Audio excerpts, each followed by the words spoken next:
Good day, ladies and gentlemen, and welcome to the show on this Wednesday, the 12th of May, 2021.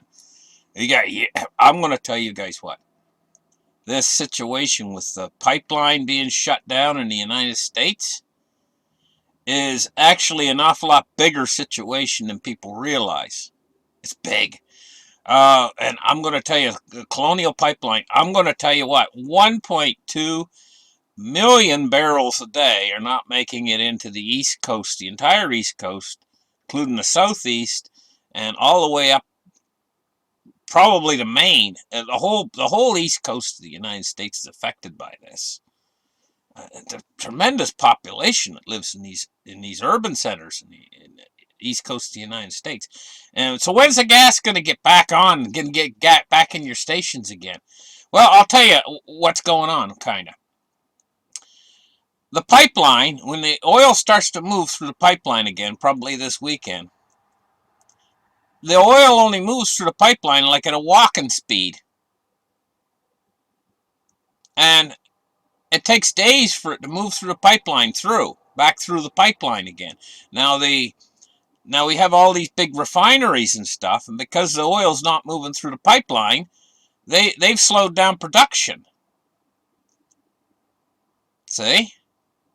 And it's just like, it's the same thing that happened in the Suez Canal, when that big ship got stuck. Everything gets backed up. And that's what's happened here. Everything's got backed up. So even when they start again, it's not going to be an immediate thing where all the gas stations get filled with gas again. See? It's kind of like a roll-on effect where the blockage has to take the gas, actually it's not gas, the fuel that they're pumping through the pipeline again only moves like at walking speed. It moves very slowly back through the pipeline. And then the refineries have to all start back up again, start pumping back through that pipeline again. And it's a process that's kind of slow. You know what I mean? Well, let's talk about it a little bit more. Let's get the charts open right here and take a look at what's going on with this. Gas stations run dry as cyber attack paralyzes America's biggest pipeline for days to come. The U.S. East Coast is losing around 1.2 million barrels a day of gasoline supply due to this disruption. They call it a disruption. Colonial Pipeline. It's down. I guess they're going to get it back up running again this weekend, and so this is a huge problem because gas stations everywhere are just running out. Now they're going to have to resupply all these gas stations. So even after they get the pipeline up and running again, okay, and the oil, the fuel goes through the pipeline at walking speed, which will take several days for it to start to flow back through the pipeline again. Then they have to redistribute all that gasoline to your local gas station. And they'll have to do them like one at a time. Like they'll have to send the trucks out and refill this one and then refill that one. That takes days. It takes time, So we're probably looking at even when things start to come back online, we're probably looking at days more where it's going to take to refill all these stations and stuff and get everything. It's probably going to take like, I could try to give you guys some sort of an estimate, but just listening to the way I'm talking, you're realizing that this situation is going to last longer than you've probably thought. But here's the thing, guys. Look at what happened in Texas with the big cold snap that happened about 4 months ago, when the gas stations ran out of fuel, the power went off, and the people, they were like on their own. They didn't know what to do. Okay, look at this. Like, remember I've been talking about how it's like a pair of jeans that when they get really old, and then all of a sudden holes start to break out everywhere. This is what the collapse of an empire looks like. You start to get these situations. This is indicative of the collapse of an empire. And the United States, ruling along with Great Britain, made a dual world empire. And it was established, and it's been going for many, many, many years as this empire. And this empire is now in decay. And so you're seeing these frays occur, like what happened in Texas, now what's happening here with this, infrastructure is in decay.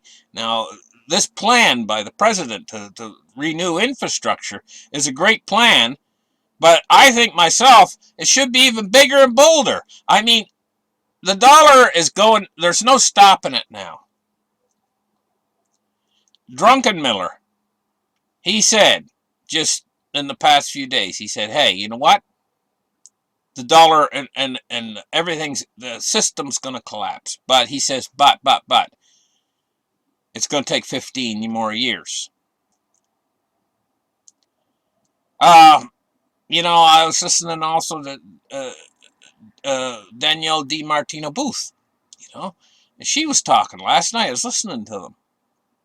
What Drunken Miller had to say and what Danielle DiMartino Booth had to say, and she was saying, hey, you know, the Fed needs to get ahead of this. The crisis is basically, it's not over, but it's the real impact, like, of the coronavirus and everything. We need to get the Fed needs to start doing something to not continue pushing all this money out there. That's just basically, I'm kind of glossing over what she said, but they got to do something now to stem off this inflation that's going to be coming. But they're not doing anything, right? The Fed's not doing anything. They're continuing to push all this stimulus and everything. Keep going. Well, there's a reason for that. If they stop, everything's going to collapse now. That's the thing. And the Fed's doing the right thing, actually, because keeping this going, they can stretch it out for... Because do people actually realize what the collapse would be like if the Fed were to withdraw all stimulus and stop buying their bond buying program and stop all this, come to a stop right now? What would happen? The system would completely melt down. They have to keep going. It's the right thing to do. And by keeping going, what they're doing is they're extending and pretending. But by extending and pretending, this situation is going to be a very slow collapse.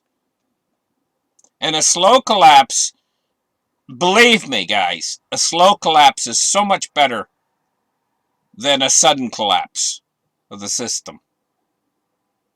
A slow collapse, though, you're going to see these frays in the system, or the fabric getting thin.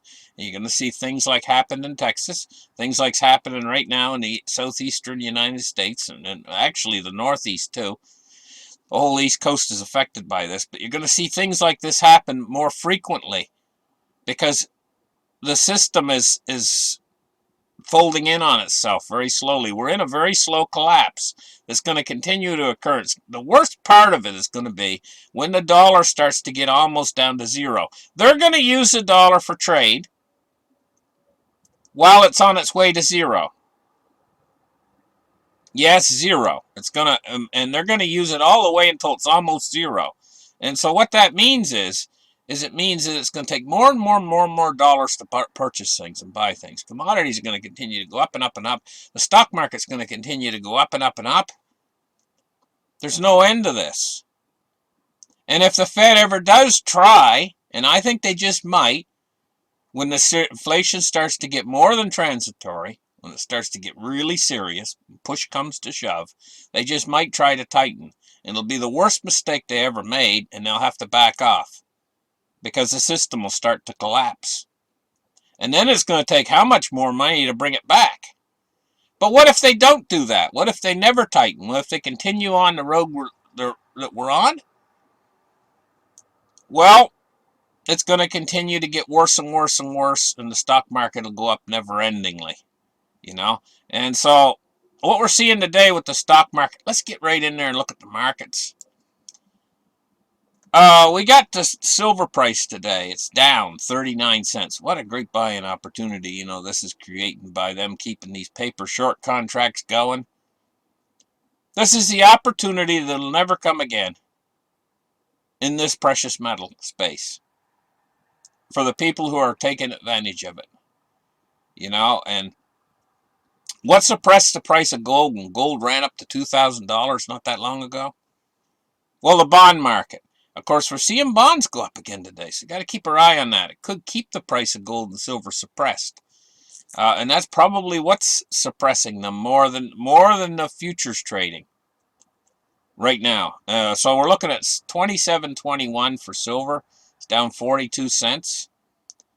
Take a look at gold today. Gold is down too. It's down $16 today. Let's take a look now at cryptocurrencies. Never-ending expansion in price of these things. They just keep going up and up and up. 24.73 billion. Well, they're down just a little bit. They were up to 2.5 billion.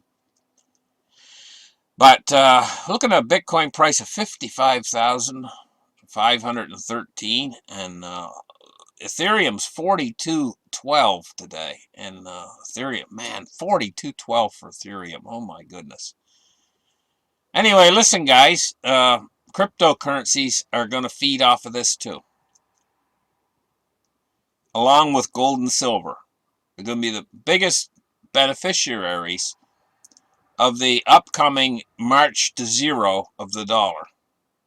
But that march to zero is going to take quite a long time. So Sam Druckenmiller, he's sort of right, you know, about his 15-year prediction. It's going to take quite a while, you know. Well, the dollar very slowly makes that final descent.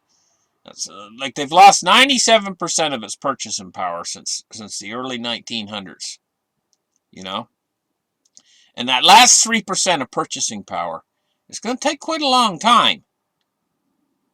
But it's just going to constantly be worth less and less and less. And it accelerates toward the end. It gets faster and faster and faster toward the end, you know.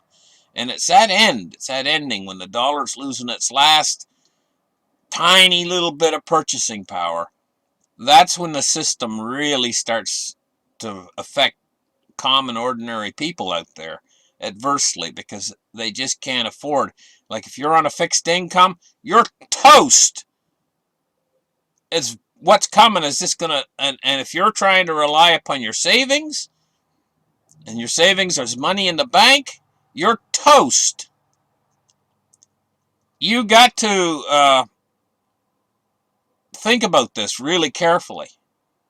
What's going to happen to the dollar is your purchasing power is going to be diminished at such great speed. You've got to have some sort of hedge,